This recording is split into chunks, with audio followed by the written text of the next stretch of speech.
sa katagumpayan ng inyong gawain sa araw na ito. Salamat po, Ama, sa inyo pong mga ginintong aral, Lord, na amin pong napakinggan galing po sa iyong salita. Panginoon, maraming salamat, O Diyos, sapagkat kami pong muli ay inyo pong pinalalahanan, Panginoon, sa inyo pong mga aral, sa inyong mga salita, na sa bawat mga bagay, O Diyos, kami po ay magpasalamat, sapagkat ito po inyong kalooban, Panginoon, sa aming Paiso Kristo, na ito po ay patungkol sa amin, O Lord God. Salamat po, Panginoon, sa buong taon na patuloy niyo po kaming pinangunahan, lalo-lalo na po, Diyos, ang inyong gawain, na kami po ay nagpapatuloy sa paglilingkod sa inyo. At nawa, Panginoon, ay inyo pong patuloy na kilusin ang aming mabuhay, na ang aming mga buhay po, Diyos, ay nawa ang aming paglilingkod sa inyo ay lifetime na paglilingkod. Hindi po ilang buwan lang, ilang taon. Nawa madatnan niyo po kami na naging masigasig, masigla na naglilingkod po sa inyo, O Diyos. At kami po ay inyong pangunahan, Panginoon, sa aming mabuhay. Salamat po sapagkat kami po, Panginoon, ay inyong binago. Kami po ay inyong binili ng inyong dugo doon sa krus ng Kalbaryo, Panginoon. Salamat po sa inyong kapanganakan. Salamat sa inyong pagtitiis, Panginoon. Salamat po sa inyong mga karanasan, suffering, alang-alang sa amin, O Lord God. Salamat po sa inyong kamatayan doon sa krus ng Kalbaryo. Salamat po sapagkat kayo po ay nabuhay na magmuli. Salamat po sa kaligtasan at buhay na walang hanggan, Lord, na inyo po ipinagkaloob sa amin. At ito po ay aming pinapasalamatan. Lahat-lahat po, Diyos, sa buhay po namin. Inyo pong binigay, inyo pong pinakatiwala sa amin. Ang buhay na ito, magiging kaligtasan at buhay na walang hanggan. Gayon po, Diyos, sa lahat-lahat ng mga bagay na aming tinatangkilik po ngayon. Maraming po salamat po, Lord. Salamat din sa lahat ng mga kapatid na amin pong nakasama po ngayon sa pagsamba sa inyo, maging po sa mga nag-virtual worship, Panginoon.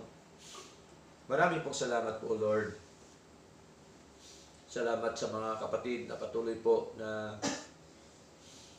bukas ang kanilang mga puso upang suportahan ang iyong gawain po, Diyos. Salamat po sa kanilang lahat.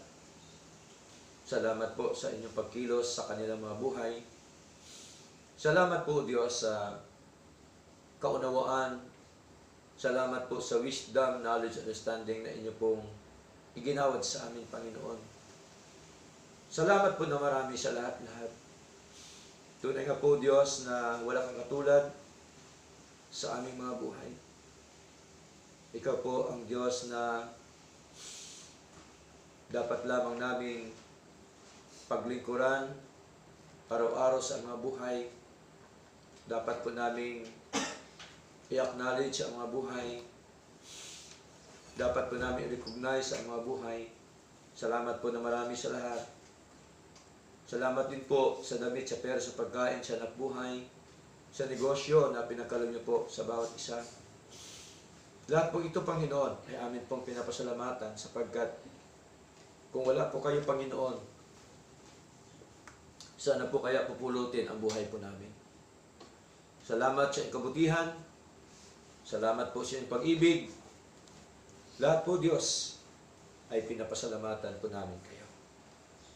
At Panginoon, sa amin pong mga kusang kaloob, nawa patuloy niyo po ito basbasan, na ito po ay magamit sa iyong gawain. Batin niyo po, O Diyos.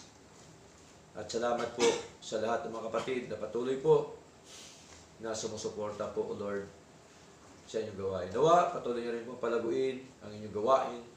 Kayo pa po, nawa ang siyang magdagdag ng inyong pong mga tupa sa inyong bahay panambahan upang sila po'y aming makasama, Lord, sa aming paglilingkod sa inyo, Panginoon.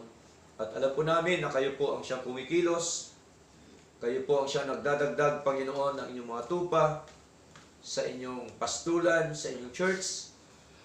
At nawa, Panginoon, ay palaguin niyo po nawa, Panginoon, kami sa bilang.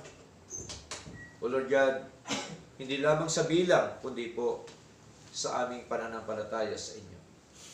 Salamat po, Diyos, at gayon din po, Panginoon, sa mga tirang oras na amin pong gaganapin ang ordinansa, Panginoon, ng Lord's Supper at saka feet washing.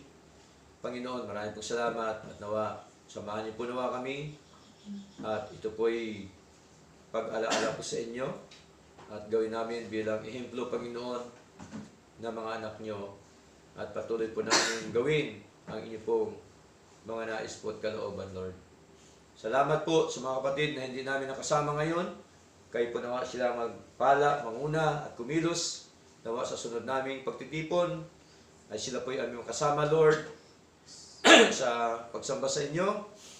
Sa maraming kapatid na nagapunta sa mga mahal nila sa buhay, sa iba't ibang lugar, iba't ibang dako, nawa ingatan niyo po nawa sila.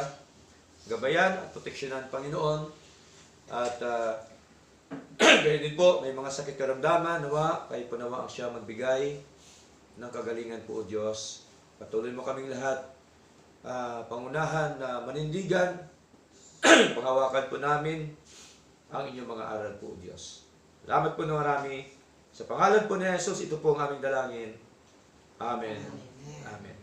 So, bago tayo magkaroon ng eating fellowship, paupo na po tayo. No, magkaroon po tayo ng tinatawag na Lord's Supper. Okay? At ito po ay close Lord's Supper. No? Pag sinabing close, yung mga baptized po, believers. No? At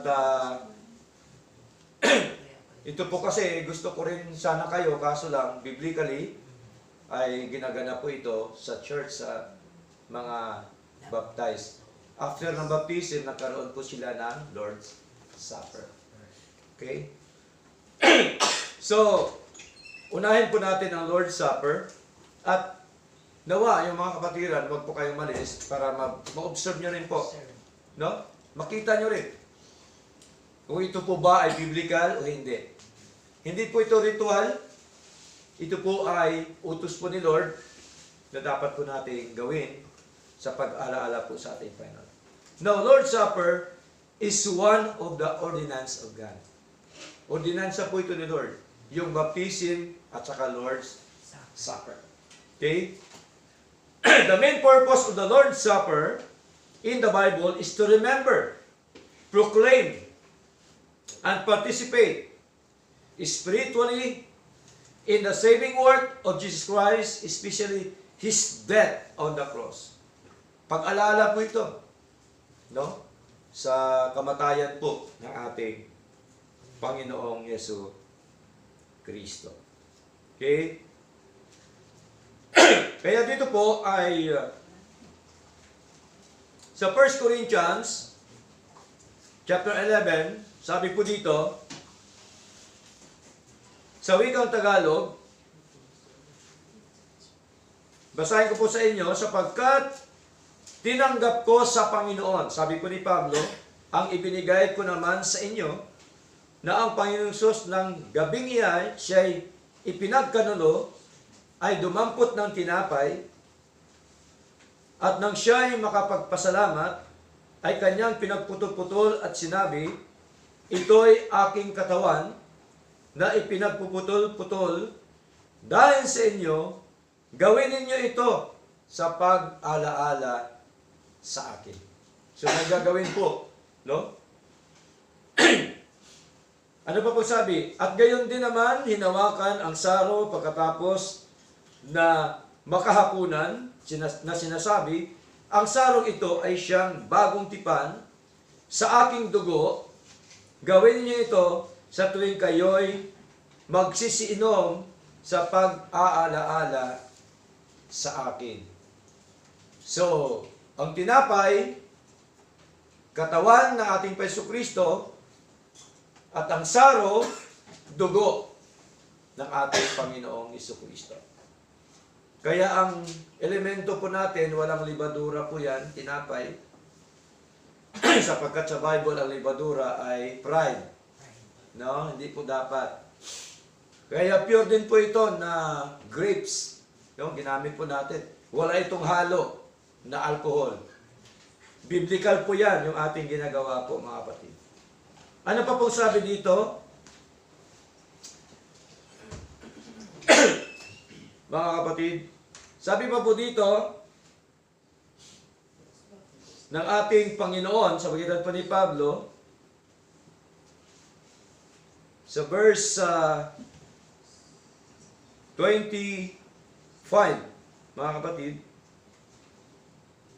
at gayon din naman, hinawakan ang saro pagkatapos na makahapon na sinasabi, ang sarong ito, ang siyang bagong tipan sa aking dugo, gawin niyo ito tuwing ako'y magsisinom sa pag-alaala sa akin. Next, sapagkat tuwing kanin ninyo ang tinapay na ito at inumin ninyo ang saro, ay inahayag ninyo ang pagkamatay ng Panginoon hanggang sa dumating siya. So, ang pagkain ng tinapay, lahat po yan. No? Saro, ganun din yung mga lahat ng mga nabautisman. So, ako po ay humingi sa inyo ng pamanhin. Yung mga hindi pa bautismado, no, mag-observe lamang po kayo. At nawa, loobin ni Lord na sa sunod ay magpabautismo na po kayo para kasama po kayo sa ating Lord's Supper and feet washing. Okay? So, pasalamatan po natin ang mga instrumento po ito. Pray po tayo mga kapatid. Amang banal, marami pong salamat o Diyos sa pribilehiyo po ito na kami po ay makapag-take ng Lord's Supper and feet washing, Lord. At nawa, kayo po nawa ang siyang patuloy na magbasbas po nito, pakilinisan niyo po ng inyong kapangyarihan na ito po ay matanggap namin kasama ang aming pagpapasalamat po sa inyo, Lord. Ito pong lahat ay pagpaalala ninyo sa amin, Panginoon, sa inyong kamatayan, O Diyos, na ang tinapay, silbi po ng inyong katawan, at ang saro, Panginoon, ay silbi po ninyong dugo noong na magos sa krus ng Kalbaryo, Lord. Salamat po na marami. Patuloy mo kami pangunahan sa pangalan po ni Jesus. Amen. Okay?